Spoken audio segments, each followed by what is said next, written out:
Hi friends, அனைவருக்கும் இனிய மாட்டுப்பொங்கல் நல்வாழ்த்துக்கள். இன்னைக்கு மாட்டுப்பொங்கல், நான் அதனால் மாடு கோலம் தான் வரைஞ்சி விட்டுருக்கேன். நீங்கள் எத்தனை பேர் இன்னைக்கு மாடு கோலம் வரைஞ்சிங்கன்னு கமெண்டில் பண்ணுங்கள். இந்த கோலம் எப்படி இருக்குன்னு மறக்காமல் கமெண்ட் பண்ணுங்கள்.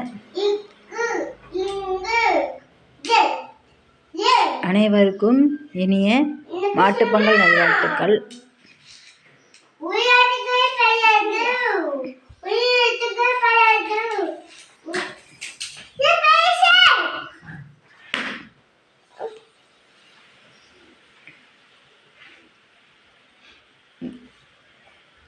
இந்த கோலம் எப்படி இருக்குன்னு மறக்காமல் கமெண்ட் பண்ணுங்கள்.